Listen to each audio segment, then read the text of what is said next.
आज आमे बनेइबा पूरा देसी स्टाइल रे रूपचंदी माछ झोल रेसिपी। पूरा गाँ परी स्वाद आसीबो आ चुली रे मध्य बनिबो आ तार टेस्ट मध्य बहुत बढ़िया आसीबो।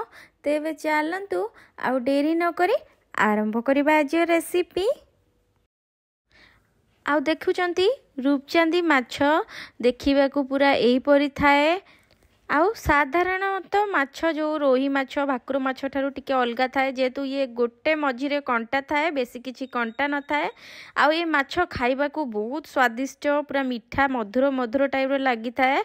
आ एबे मु तार काटी आउ भलो भाबे कट लगी कि मु सफा करने जाउची। देखि पाउचंदी बढिया भाबे मु काटी की माछ को आउ धोई की सफा करनेला परे स्वाद अनुसार लूण को आउ 2 स्पून पाखापाखि हल्दी पाउडर देकी ताकू भल भाबे मैरिनेट करने जाउची।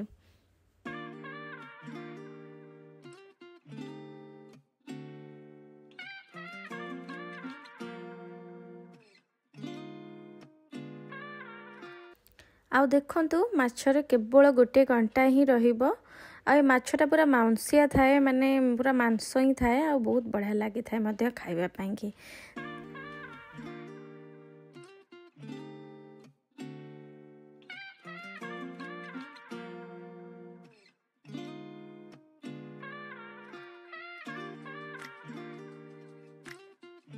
एबे माछटी भल भाबे मैरिनेट हो जाइछि।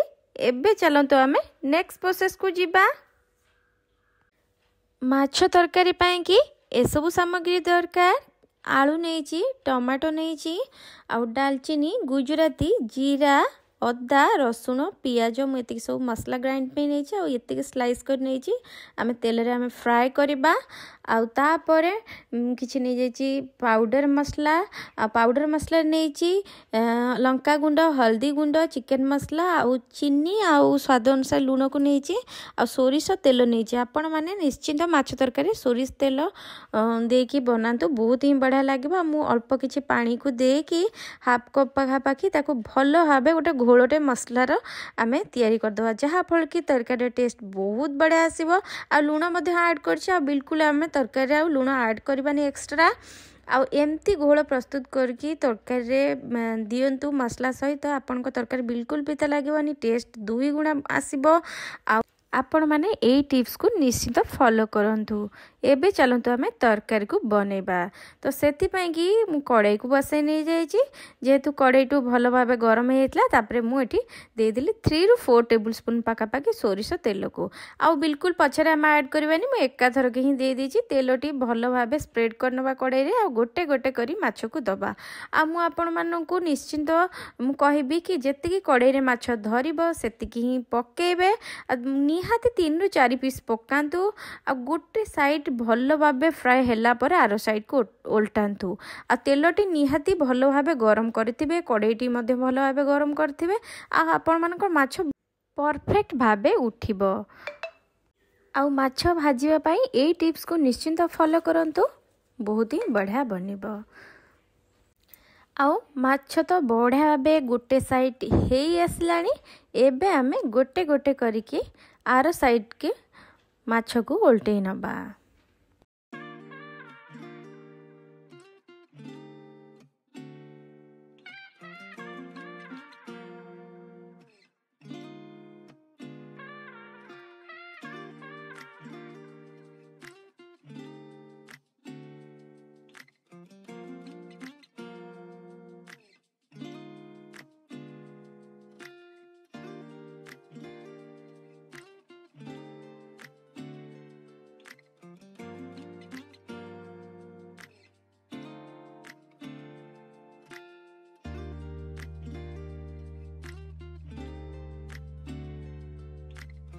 एबे बढ़िया भाबे माछ गुड़िक 2 साइड रु फ्राए हो जाइछि। एबे आमे माछ गुड़िक प्लेट को काढ़ी नबा। आउ सेम प्रोसेस रे आउ बाकी माछ गुड़िक मध्य भाजी नबा।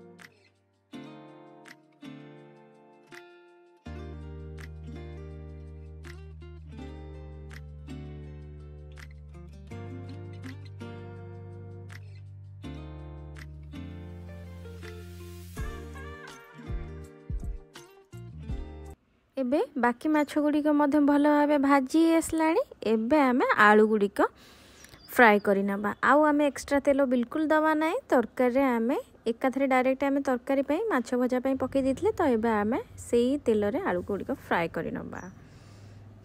आउ आमे पूरा डीप करके फ्राए करबानी आलू को लाइट लाइट ब्राउन कलर हैला परे आमे आलू गुड़िक काढ़ी नबा।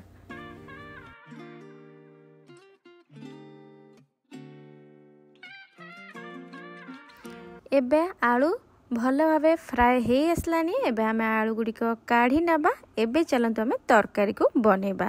तो सेही बाकी बड़का तेल रे मु एठी दे देली हाफ स्पून पाखा बाकी जीरा। जीरा टी चटकिला परे तापर दे देली स्लाइस कर रखिया गोटे मीडियम साइज रो पियाज को। एबे पियाज गुड़िक लाइट ब्राउन कलर हबा पर्यंत आमे फ्राए करबा। तापरे पियाज सहित मध्य दुईटा तेजपत्र देकी भाजी नै जाउची। आउ पियाज को लाइट ब्राउन कलर हबा पर्यंत भाजीबा। एबे पियाजटी लाइट ब्राउन कलर हे आसलानी। देखि परचंदी मसला गुड़िक भल भाव मध्य ग्राइंडिंग जार रे मु पेस्ट कर नै जाइतली। एबे आमे मसला गुड़िक पियाज रे दे दबा। तापरे मसला रे मु दे देइची मीडियम साइज रो दुईटा टमाटो को। तापरे टमाटो पकेला परे एबे आमे दे दबा जो पाउडर मसला आउ चीनी आउ लूण सबू को गोटे तार घोल प्रस्तुत करथिले। एबे आमे ताकू ऐड कर दबा।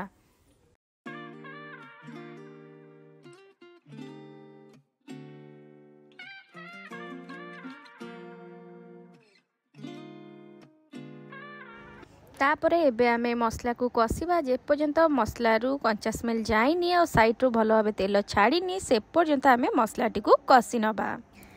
एबे बढ़िया भाबे मसला साइड रु तेल छाड़ी आसलानी। मसलार कलर मध्य बहुत बढ़िया भाबे आसिलानी। आ मसला मध्य बढ़िया भाबे हे जाइची।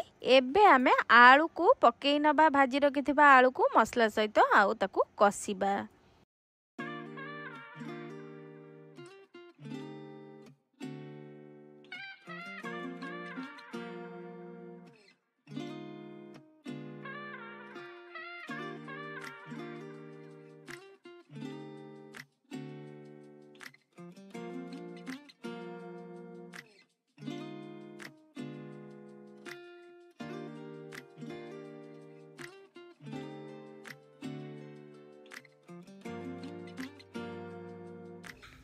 एबे भल भाबे मसला सहित आलू मध्य कसी आसलानी। एबे आमे पानी को दबा। आमे बेसी पानी दबानी देखिकी पानी दबा। कारण आलू भी सिजिबो मसला भी सिजिबो सेही अनुसार हमर मध्य झोल रहबो। जेहेतु गाँ स्टाइल रे बना होची बेसी मोटा नुह बेसी पतला नुह टिके पतला पतला झोल मीडियम हेकी रहिले खाइबा को बढ़िया लागि थाए।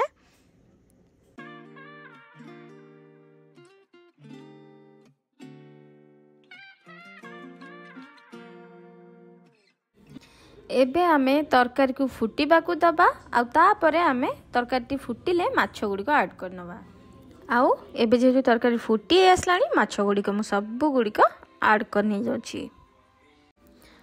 तापरे माछ को मु सब गुड़िक पकेला परे तापरे घोड़नी देकी 5 रु 7 मिनिट पर्यंत एबे सिजिबा को मु छाड़ी नहीं जाउची।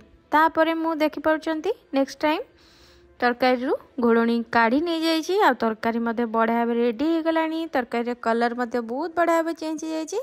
आउ तरकारी कंसिस्टेंसी बेसी बोटा नुह बेसी बौलिया नुह एपरी भाव रहा दरकार। आलूटा मध्य बढ़िया भाव तरकारी सिझी जाइए। एबे आमर तरकारी पूरा रेडी। एबे चलंतु लास्ट को आमे धनिया पत्र को ऐड करि नबा। एबे तो आमर तरकारी पूरा रेडी। एबे आमे तरकारी को प्लेट को सर्व करि नबा। आशा करछि आपण मानकु गाँ स्टाइल रे रूपचांदी माछ झोल रेसिपी निश्चिंत पसंद आस्तिबो। आपण माने घरे बनातु निजे खातु समस्त को खुआंतु। जदि मो वीडियोटी भल लागि थाए प्लीज मो channel Soumya the food blogger को गोटे लाइक कर दिंतु शेयर कर दिंतु सब्सक्राइब कर दिंतु पाखर बेल आइकन मते प्रेस कर दिंतु जहाँ द्वारा कि आपण मान पाखरे मोर वीडियो प्रथम करी जाए पहुँच पारू। तो मु रहूची देखा नेक्स्ट वीडियो रे। टाटा बाय बाय नमस्कार।